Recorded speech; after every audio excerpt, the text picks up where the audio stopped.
aí galerinha do Rancho de Luz, tudo bem? Aqui é o professor Renan e hoje nós vamos continuar a nossa série para falar e conhecer um pouco mais sobre o nosso folclore, né? Hoje eu quero trazer uma lenda desse folclore chamada Iara, tá bom? Se você já ouviu ou não ouviu, no caso, né, essa história, se sabe ou não alguma coisa e quer ficar sabendo um pouquinho mais dessa lenda, então fique aqui comigo nesse vídeo até o final para você saber muito mais sobre esse assunto, tá bom? Antes da gente começar, eu quero pedir para vocês que ainda não é inscrito, se inscreva no canal, ativem o sininho de notificações, não esqueçam de comentar aqui embaixo que vocês estão participando e deixar o like, que é muito importante, tá bom, galerinha? Agora nós vamos lá pro vídeo.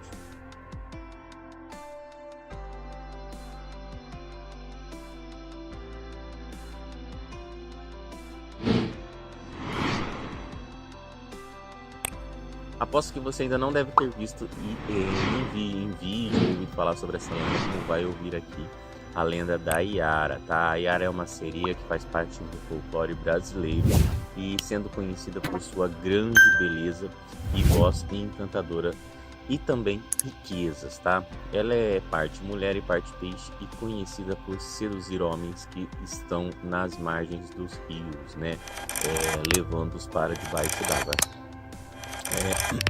Um dos principais folcloristas brasileiros, né, afirma que apesar de a lenda da Iara apresentar características que remetem ao folclore indígena, os principais elementos dessa lenda, né, são europeus e foram introduzidas, né, na nossa cultura, na cultura popular brasileira pelos portugueses, né.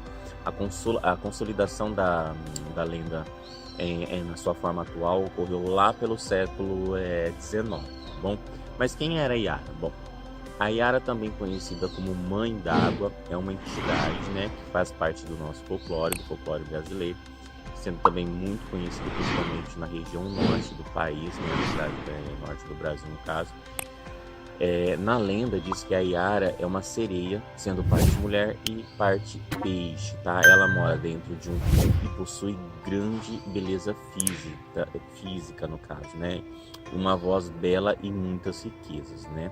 A lenda conta que a Iara usa esses atributos, no caso é a beleza, né, e a voz, além da sua riqueza, para seduzir alguns homens que estão navegando nos rios, ou que já estão nas margens dele, né? Os homens encantados, né, apaixonados, vão para junto dessas iaras, que o leva para, no caso, para sua residência, a sua moradia embaixo d'água. Aqueles que são seduzidos não são vistos, né? Eles acabam morrendo, eles não são vistos novamente. De acordo com a narrativa, né, ela era uma filha de um pajé, né, de um líder de indígenas, e possuía grandes habilidades como guerreira. Essas habilidades que ela possuía eram motivos de inveja para os irmãos dela, né, que decidiram se reunir para matá-la em certa ocasião. Mas ela resistiu, lutou e matou todos eles. Temerosa da reação do seu pai, no caso, né, com medo da reação, ela fugiu, mas foi encontrada e seu pai decidiu lançá-la entre os rios Negro e Solimões, tá? Ela teria sido salva pelos peixes e se transformado em Iara durante uma noite de lua cheia, né?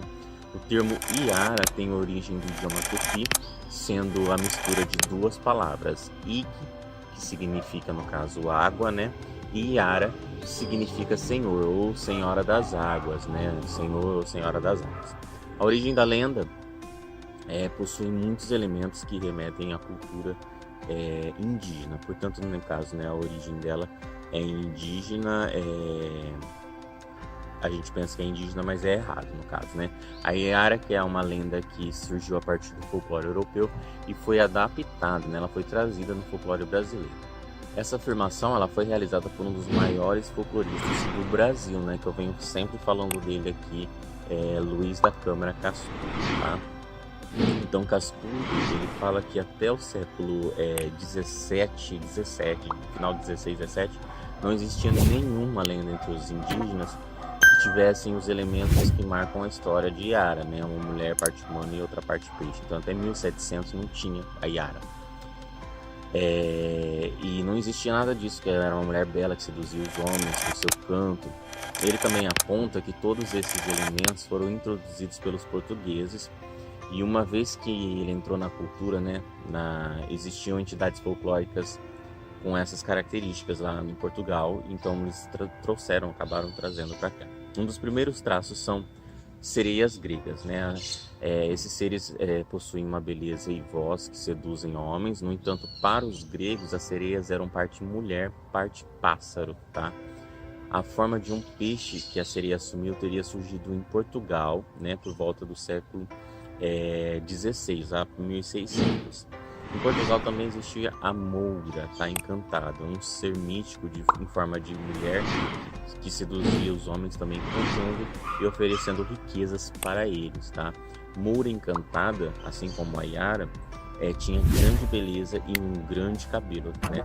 Um cabelo longo. Aqui no Brasil, esses elementos folclóricos que faziam parte desse imaginário dos portugueses teriam sido introduzidos e relacionados com algumas lendas indígenas, né?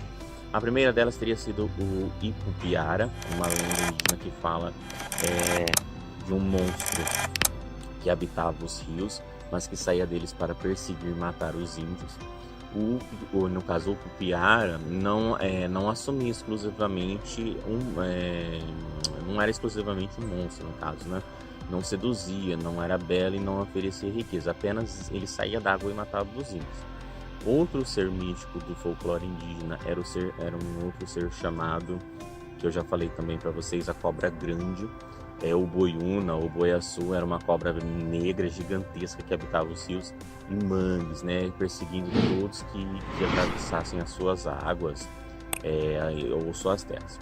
Mas por fim, Câmara Cascudo também associa Yara como uma adaptação portuguesa a uma versão do mundo indígena, né? A visão do mundo indígena, no caso, de todas as coisas da terra como tendo uma mãe. A origem das coisas para a teogonia, né, indígena seria a mulher na forma de mãe. Assim, no caso, ele teoriza que os portugueses podem ter associado o Ipupiara como a mãe d'água. Com o tempo, essa mãe d'água converteu-se em Yara, né, no caso. E por fim, né, uma associação com a cultura africana. Nesse caso, uma das associações seria a de Iemanjá, um orixá do candomblé que é considerado como a rainha das águas. A imagem da Yara, na forma como conhecemos, se consolidou mesmo a partir do século XIX, sendo uma figura muito comum entre os eruditos brasileiros, no caso, naqueles séculos, né, passados, né? Então, a Yara não surgiu no Brasil, ela veio de outras culturas, como as sereias gregas, né? Apesar de as sereias gregas serem representadas metade de mulheres e metade de pássaros. E também teve essa mistura da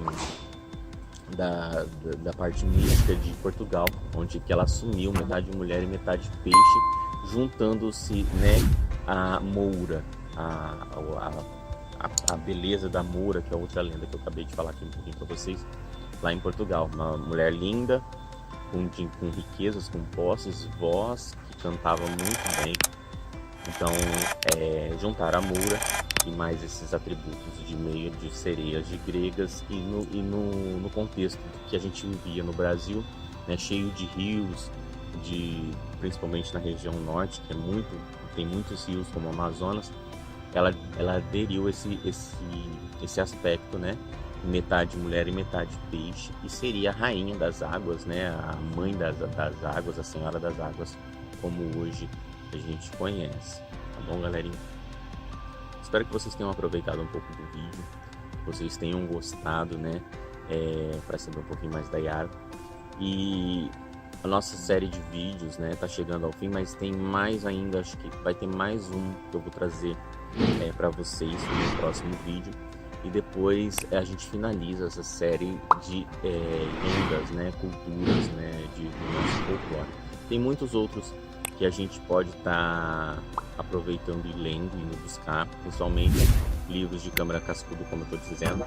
Vocês podem buscar informações e conhecerem essas lendas melhores, tá bom? Bom, Um beijo para vocês, se Deus quiser. Não esqueça de deixar o like, comentar aqui embaixo, compartilhar. E eu vejo vocês no próximo vídeo com mais uma lenda, se Deus quiser. Tchau, tchau.